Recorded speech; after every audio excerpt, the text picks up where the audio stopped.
Hey, what's going on? Welcome to the Doug Show. I'm Doug Cunnington. In this episode, we are going to talk about if you should start a blog or affiliate site and a couple other details. And this question was sent in by Rashmi.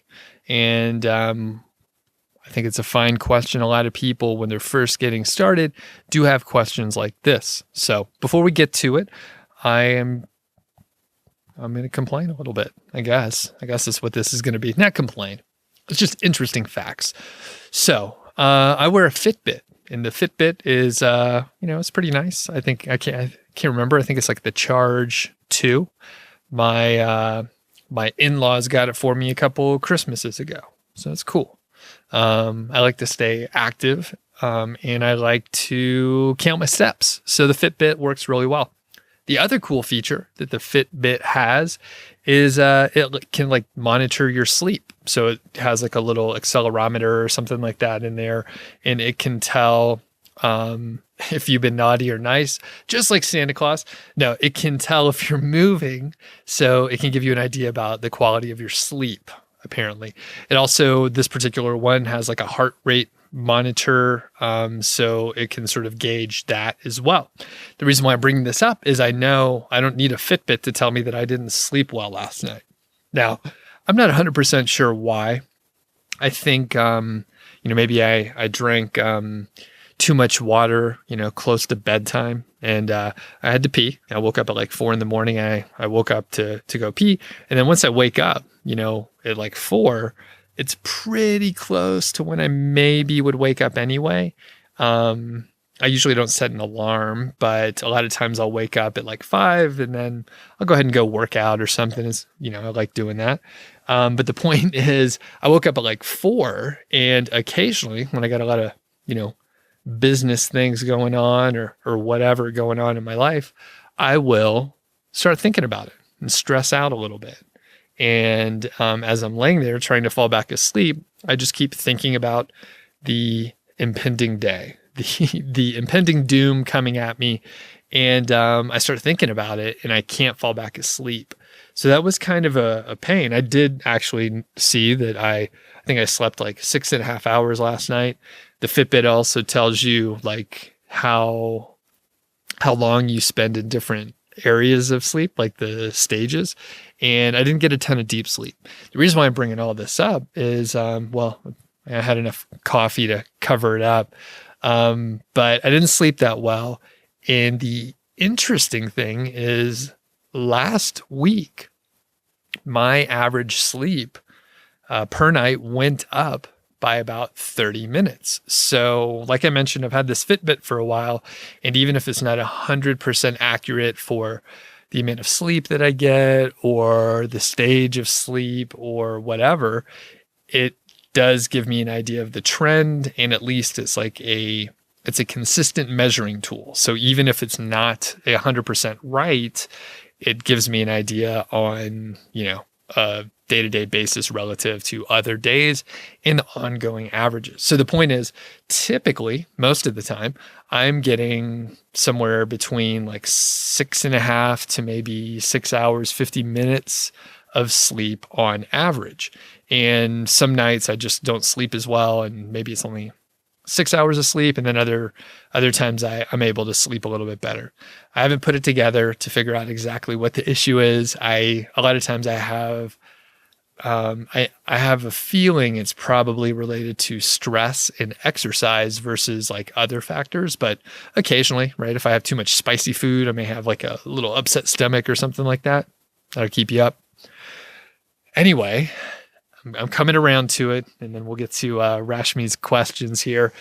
The thing is, last week I was sleeping more, and I was like, I don't know what it is. I have been exercising a little bit more cardio, which a lot of times for me personally, that will make me a little more just physically tired. And I oftentimes will sleep better as long as I'm not like muscularly sore. And the interesting thing is the other thing that I did along with exercising a little bit more, I started drinking a lot more water. So I typically drink I think a pretty solid amount of water, but not consistently every day. And over the past, say 10 days to 2 weeks, I've been drinking a lot more water. So I would say it's probably closer to 1.5 gallons. And I think probably most days before that, it was probably maybe 3 quarts to a gallon, depending on my activity level and the weather and all that stuff. But over the last couple of weeks, I've just been drinking a lot. Like maybe too much, because I have to pee every single hour or more often. And then I have to, lock it down before bed. And maybe I don't drink anything for a couple hours before I go to bed, because you don't want to wake up through the night. But here's the thing. Before I started drinking a lot more, I was like, I wonder, what do people say the benefits are? And I watched a couple YouTube videos, and people were talking about drinking, 2 gallons of water a day. They said, it was really hard at first to force down that much water. But all of the accounts that I watched, they were like, I started sleeping better after about a week. And I'm not sure why, but maybe it's a matter of getting the right vitamins and minerals and having the right, who knows, just hydration seems to be good. And I'm going to keep drinking a lot. Now, there's something else to add on the drinking water thing, but you know what? I'm going to move on to the question, because I realized I talked about drinking water and sleeping here for a little while. So Rashmi sent in this question. Rashmi sent this in on the Niche Site Project email list. So if you're not signed up for the Niche Site Project email list, you can go over to nichesiteproject.com, click the green button, enter your name and email, and then I will send you a lot of goodies, templates and stuff like that. And Rashmi mentioned that he, actually, I don't know if it's a he or a she, so I'll just say Rashmi every single time. So Rashmi asked about getting started and didn't know if starting just a blog was the right move or starting an affiliate site was the right move. And really, it just depends on what your goal is. So a lot of times questions will come in, and it almost always depends on your goal. So if your goal is to get better at writing, build a platform, and,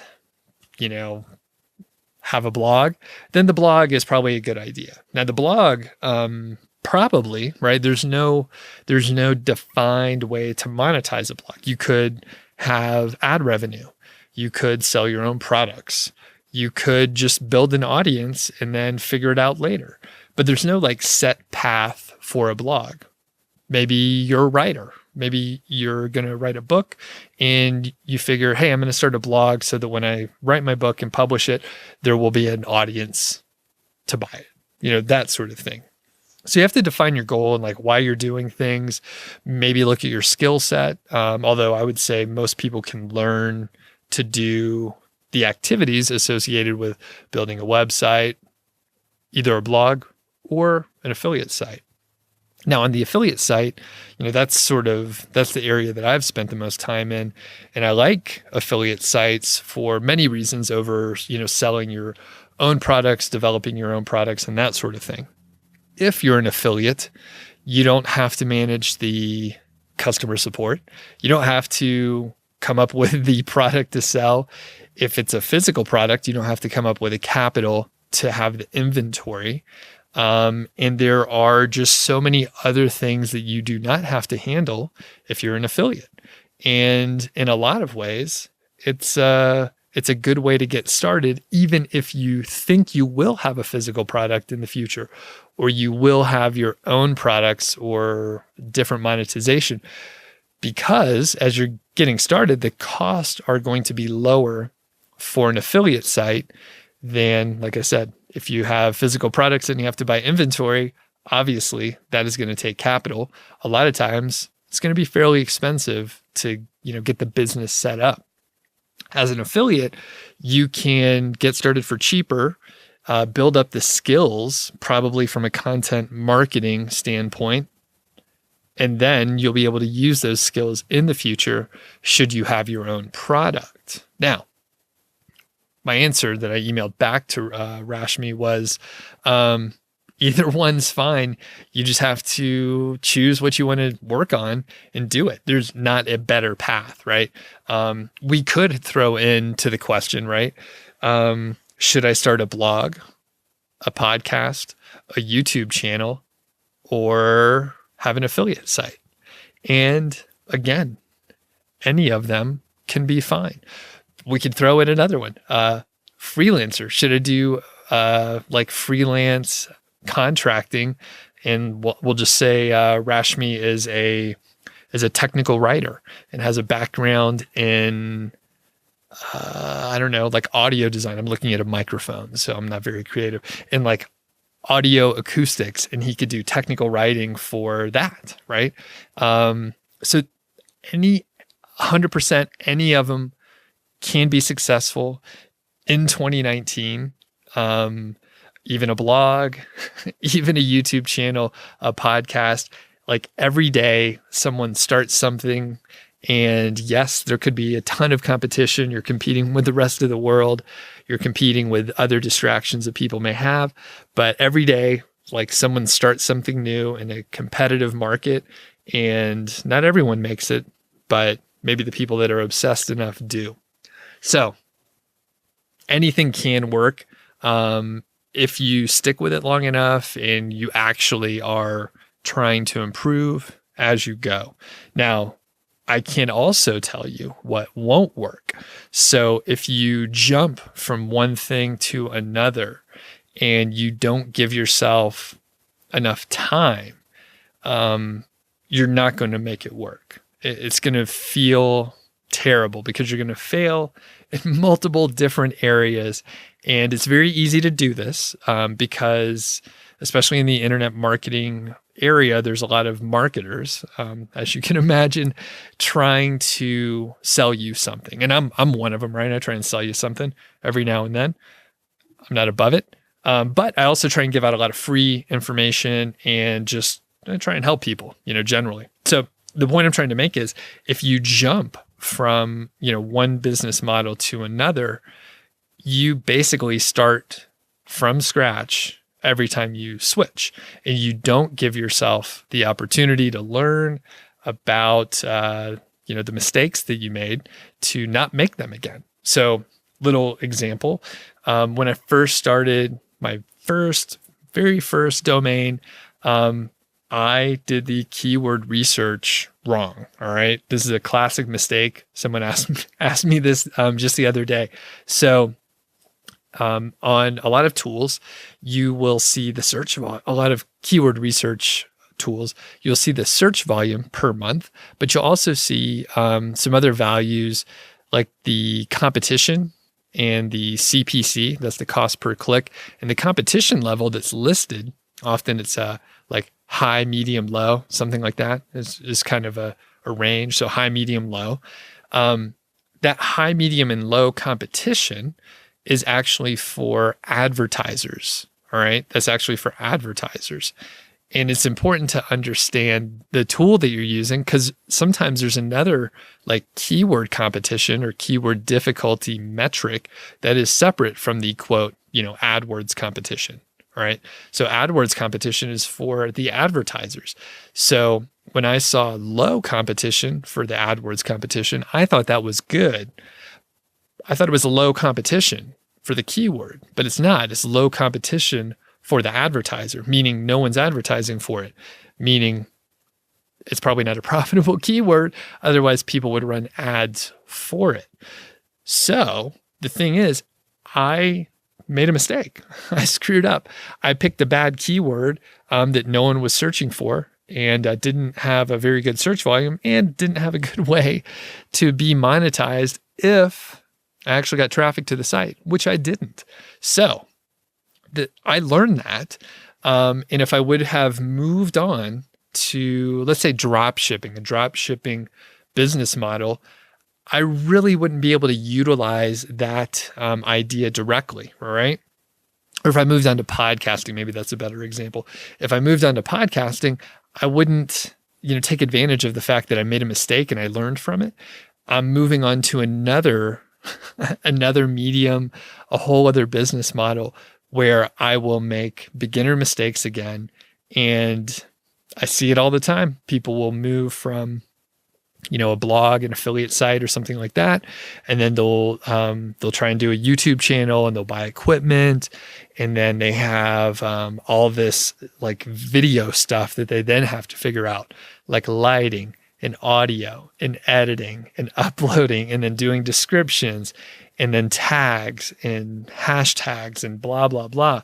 And it ends up being pretty difficult to learn new things over and over again. Now, maybe if you fast forward, 10 years and someone has become a jack of all trades and they've dipped their toes in many different areas, it can work out.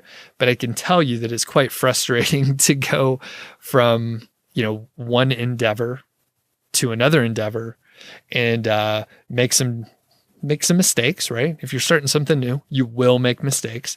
And the main thing you have to remember is like, don't make those mistakes again. If you can stick with, one business model, I would say at least for, 6 to 12 months or so, that should give you enough time to iterate, to learn some things, to figure out like if you even like doing that kind of work. Now, as a side hustle and, just things you want to experiment with, usually it's not too expensive to try things out. All right. You could try things out and see how it goes. Usually, your time is probably not for everyone, but a lot of times, the time is going to be the most valuable piece of, or the valuable resource that you're giving up versus the money. So if you wanted to start an affiliate site or a blog, probably for about $100, you can do that for a year. All right. Just thinking about the hosting, just in general, and mostly it's going to cost you time. So I replied back to Rashmi and I said, hey, either one's fine, buddy. Just pick a lane. And he wrote back, right? He or she wrote back and said, should I do Clickbank? I heard from this one marketer and they said, Clickbank is the way to go. Amazon affiliate sites are no good. That, Amazon doesn't pay enough, blah, blah, blah. And which one should I do? Should I do Clickbank or should I do Amazon? And after this 20-minute rant, I think you probably know that either one's fine. You know what? You can pick either one and it can be successful. Now, for me personally, I think I like Amazon a little bit better. Now, there's some pros and cons to each, right? Pros and cons to each. So first, Clickbank, if people aren't familiar, is a marketplace. It's just a sort of an affiliate marketplace. People have products. A lot of times they're information products, so courses, ebooks, and that sort of thing. There are also some physical products on there as well. And there are thousands of products, right? Every single niche, every single category, topic, they have something, basically. I think they also have software out there as well. And it's a fine company, all right? One of the cool things with Clickbank is a lot of times the commission rate is very high. So depending on the product, it could be whatever, 10%, but a lot of them are like 50% or 75%. Some of them are really high if the vendor has a sophisticated sales funnel where perhaps they have many different products and just the first few are fairly inexpensive and it's just a gateway to get the customer into the vendor's sales funnel. In those cases, sometimes it could be like 100% commission. All right. So when you look at the commission there, and that is Georgie barking over there. So if you're only considering the commission rate, then Clickbank is going to be much higher than most other affiliate programs. And like I said, Amazon affiliate program, the Amazon affiliate program, the associates program is the one that I typically work with. And a lot of times the effective commission rate is going to be around it's a range, right? So it depends on the category, but it's probably going to be, say, between 4 and 7%, somewhere in there, all right, give or take, depending on the products that you have and what the customers buy and all that stuff. So obviously the commission rate is going to be a lot lower, but I think some people are nodding their head. You see the punchline that I'm getting to here. The Clickbank products are not going to have as high of a conversion rate. And that is for a variety of reasons. All right. So a lot of times Clickbank products are fairly expensive. They may or may not be like some commodity type thing. A lot of times they're like extra. Now people have problems and they want to solve the problems, but they're, like I said, a lot of times they're info products. And in those cases, the conversion rate is going to be a lot lower. I don't know any stats to throw out there, but I could just make up an example and say, like, if the conversion rate per visitor or something like that was 0.5%, on Amazon, it may be much higher, many times higher. So, and the other thing is I shouldn't have to tell you, but I'll mention it anyway.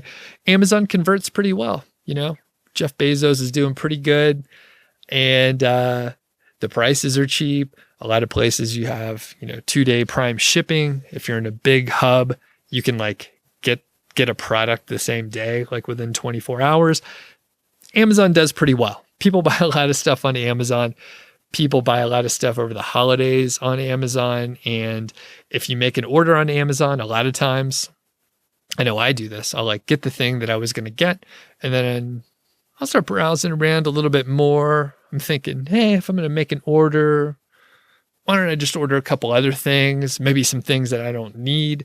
And volume is where Amazon or other programs like Walmart has an affiliate program as well.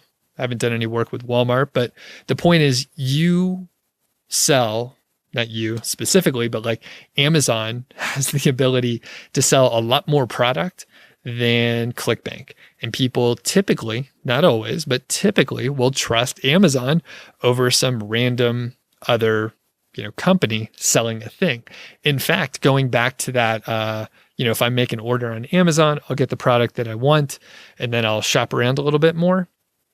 The Amazon affiliate gets a commission on all the stuff that I buy. All right.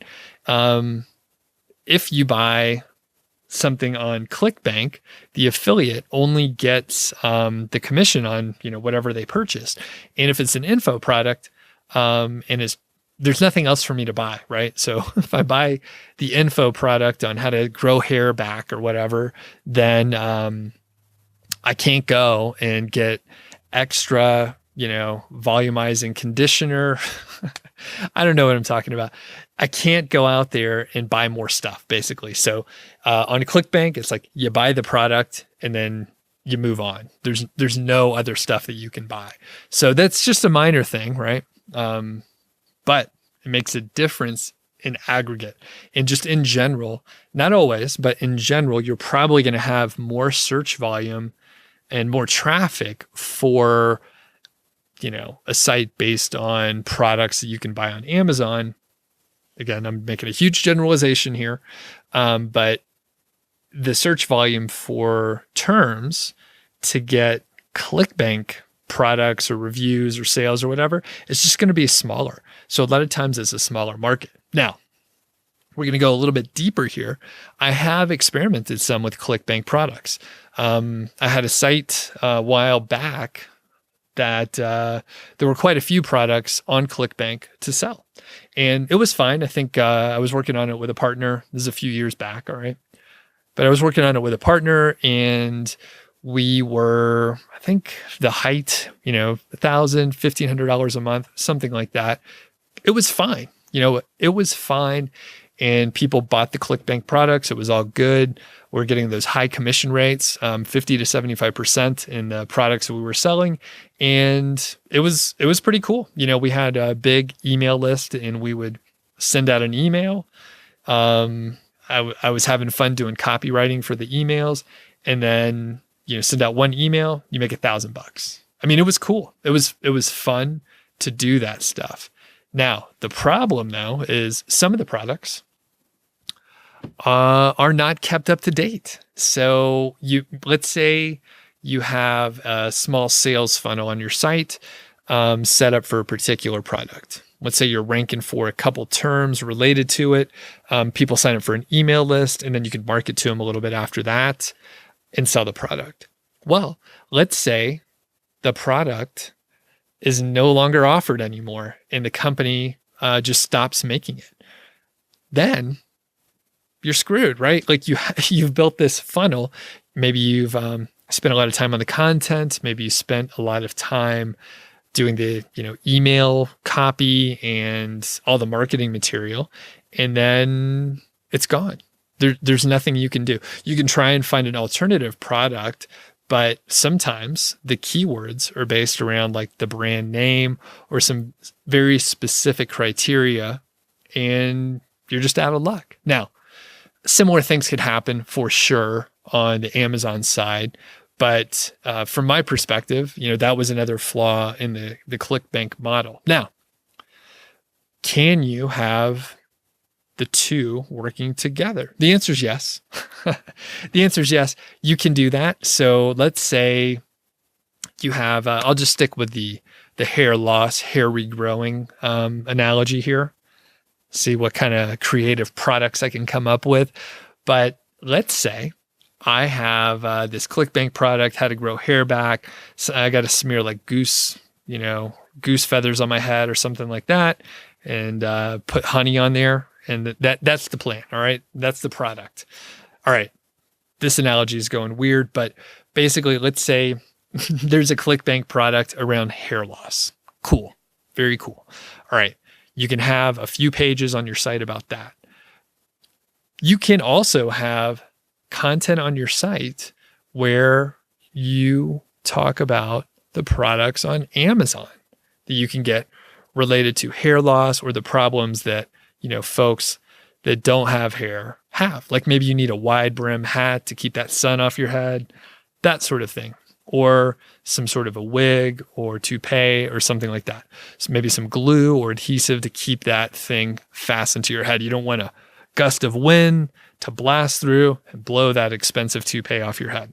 That's the worst thing in the world. So the point is you can have these two business models on your site working together. Now you should always check the terms of the affiliate programs that you're working with. Generally, they're going to be okay with that, but you should always check. And the customer service from, the affiliate programs should be able to answer it for you. And you can just be specific and say, hey, I have some Amazon products on the site too. Is that okay? Is there any conflict of interest? I just want to make sure I'm adhering, that sort of thing. And they should be able to answer for you. So let's tie a bow on this, finish it up. So Rashmi, thanks for sending in the question. The answer is, well, first, you're in an exciting time right now in your journey. You are just learning about affiliate marketing, all these different possibilities out there. I advise you to do your best to, stay focused. Pick something that you are most interested in, right? Maybe let's say it's affiliate marketing. And let's say you really like the Clickbank model. Not my thing, but it's a valid business model. You stick with the Clickbank thing. You get obsessed with that. You work on that for a while and you can make it work. All right. You definitely can make it work. If you want to pick something different, let's say you just want to, create a podcast. I'm just making this up. Let's say you want to create a podcast and push and sell and market Clickbank products.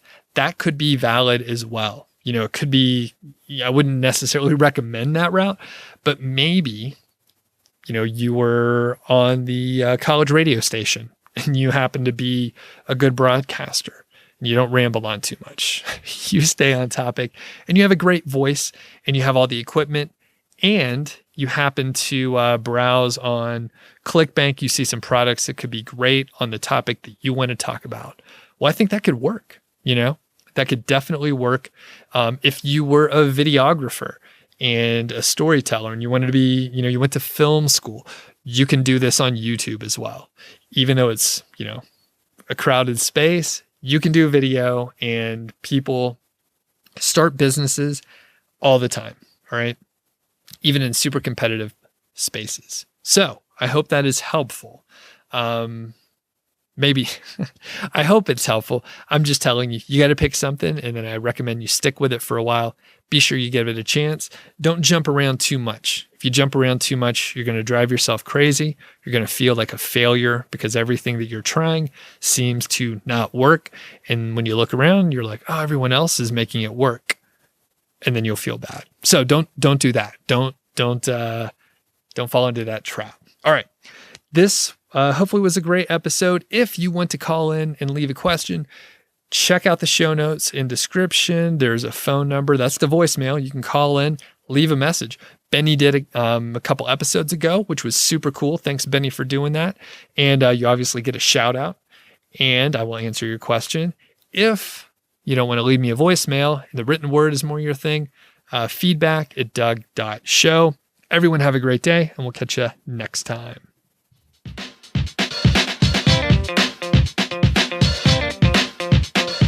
Thank you so much for listening to The Doug Show.